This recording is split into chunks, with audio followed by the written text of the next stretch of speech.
So Lions for Lambs, new film, directed by Robert Redford. Robert Redford also features in it. He plays a college professor who's attempting to convince a young student to get engaged and be better than he is. Meanwhile, at the same time, 2 former students of Robert Redford are being dropped in Afghanistan as part of a new entryist policy which is being set in motion by Tom Cruise in Washington being interviewed by Meryl Streep about the new let's go get 'em policy of the American government. So 3 intertwining stories, all dealing in various ways with the war on terror and sort of coming to a head in the confrontation between Meryl Streep and Tom Cruise. Here's a clip. Saddam violated 16 UN resolutions, and the UN responded by issuing 30-plus sternly worded statements condemning his behavior, all the while France, China, and Russia continued to trade with Saddam under the table. And didn't we also arm Saddam in the 80s? But here we are now. Yes, here we are now. And don't you think it might be critical to examine how we got to this point? How and why is not the issue now. We have to move forward. We're fighting a brand of evil that thinks the last 1,300 years of human progress is heresy, punishable by violent death. Now, if that's something that you don't feel should be wiped from the face of I would like to see bin Laden dead and gone as much as anybody, but I just don't understand how you cannot want to look at the past, not think it's critical. What is critical, what is relevant, is the implementation of a new strategy that will win this war. A war we cannot lose. But we're not winning it. Yet. This new strategy can change that. How about a strategy to bring the troops home? So leave. That's not an option? So, I mean, as you can hear from that, it's a talky film. I mean, 2/3 of it are people talking in rooms, and 1/3 of it is 2 guys being dropped into the mountainous region of Afghanistan. And the main criticism that's been levelled against it is that it's talky and preachy, and the script is written by the same guy who wrote The Kingdom. And The Kingdom is like 90% action and 10% politics, and this is like 90% politics and 10% action.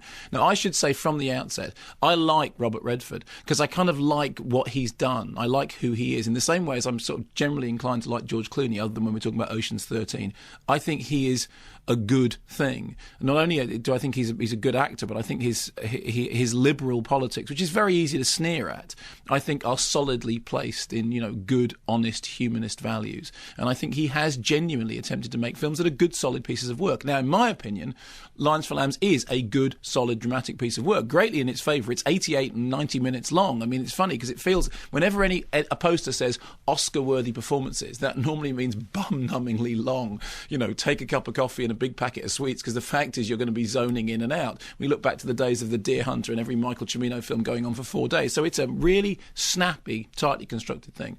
It is inevitably a contrivance, because the contrivance is that Robert Redford is the guy who taught the people who are in Afghanistan, who are there because of the thing that's happening in Washington, and Meryl Streep is playing this journalist who's news media outlet sort of rolled over during the initial Iraq war, and she's now feeling terribly guilty about these things. So there's a lot of discussion and a lot of talking and a lot of that. And some people won't like that. Frankly, at a time in which movies like Saw 4 are taking money, I can't see any point in being sniffy about a movie which has ambitions to say, you know what, sit down, let's talk about this. Also, in a week in which we have, for example, the documentary Crude Awakening out, which is a documentary about the oil industry, which is a very interesting story about the fact that oil is about to, we've peaked in terms of oil discovery. Oil discovery will go down. Oil demand will carry on going up. We're about to hit a crisis, blah, blah, blah, blah, blah. Oil fuels wars. These things are all problematic. But the next film will be Waterworld then. It will, absolutely, in which Kevin Costner has gills. But the point is, that's a documentary, and I don't think it's very cinematic. I do think that Lions for Lambs is a feature film that deserves to be in the cinema, because even though it is people talking in rooms, Robert Redford knows how to do people talking in rooms. I mean, look at Ordinary People. Look at the craftsmanship in a film like that. Look at Quiz Show, which shows the way in which he's interested in the media selling out, in the way in which he's interested in the lack of trust that now exists between the population and the media. Also, just look simply at the performances. I mean, interestingly enough, this is from United Artists, which of course have been relaunched with Tom Cruise at the helm. Tom Cruise plays the sort of slightly loathsome senator, congressman, who's, saying, actually we've got this great new policy, and the new policy is we go and invade all over again.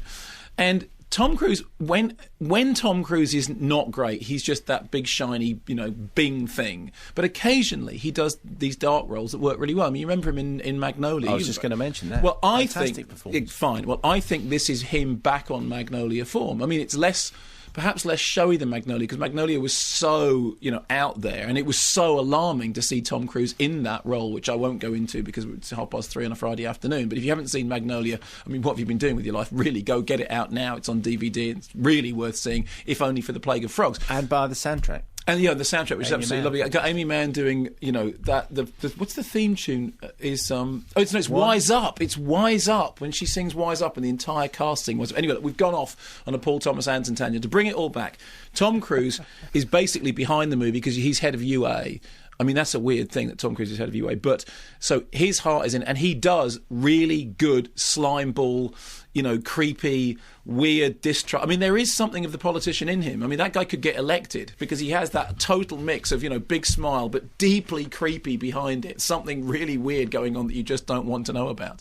And I think he does that really well. I think Robert Redford is a very, he makes films like a tailor, not a tailor. What do you call somebody who works with wood? Carpenter, of course. You remember the Carpenters? I don't remember the Carpenters.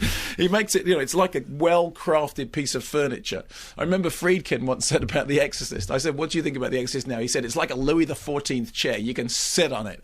And Lions for Lambs is a film that you can sit on in a good way. And it's only 88 minutes long. And Carrie and Richard Taylor, they were a great duo, weren't they? Look, I love the Carpenters. Believe me, don't get me started on just the Carpenters. Confusing with Taylors. No, I absolutely. That's why. I bought the albums by the Taylors and I got into folk music. Anyway, so Lions for Lambs, yes, preachy. I don't think that's a bad thing. I also don't think its politics are quite as straightforward as it thinks. I think people are overlooking the good, solid, craftsman-like nature of the of the work itself. And I think, hey, 88 minutes. All subjects covered nicely. Very good performance by Michael Pena, who was one of the best things in Crash and is an outstanding rising actor.